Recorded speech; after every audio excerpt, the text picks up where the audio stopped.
Let me know, does this day sound familiar to you? You get on your PC, load up Fortnite, getting creative with some music absolutely blasting.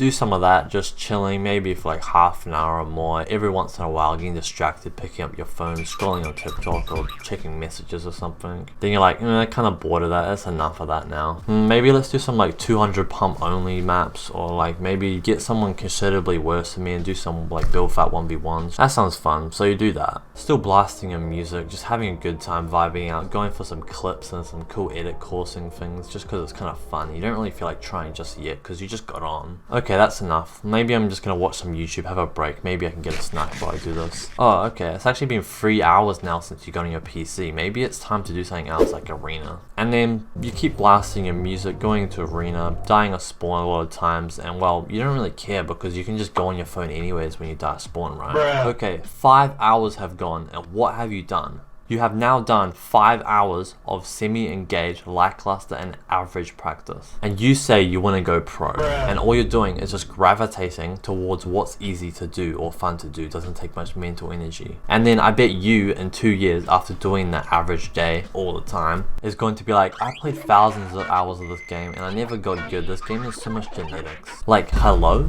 If you have been in a plateau for a little bit or more, or just have been playing this game for ages and you aren't pro, I can almost guarantee you if I looked at your average day, I would instantly realize why you don't deserve to go pro. How about you get on, you could still freeboard for 5 minutes, just something really short, but then instantly after that, get a really good player, or at least better than you, maybe in like a good friend group you have or whatever. You could have like a thing set up where you guys like always usually get on at the same time, and then go into 1v1 realistic, preferably. I know I've said before, don't play build fights, but I also said that you can play build fights if you like run like the play style that you would play in like a box fight in a tournament, if you know what I mean, not like some crazy run around in a coursing thing. And do this with like no music, or at least maybe just music really quietly, and just be fully engaged, like really immersed into your fights, acting like they're like a real tournament, like you're playing like a slow box fight, like all these cringe peaks and stuff, because that's going to improve you the most. And then maybe have like a quick break, go outside, not on your phone, because that's just going to waste more mental energy. It's not a break. And then come back after a little bit and hop into solo arena, once again fully engaged, playing the fights out as quick as possible and efficiently as possible. And then obviously if scrims are on, play those, be fully engaged, and also VOD review every game after every game, or just at least in a big session at the end of your scrims with your duo. And then aim train. Yes, you can finally have your music blasting then. And then hop off. Don't go on your phone for hours after you get off, but just go to sleep early and get good sleep so you can do it all again the next day.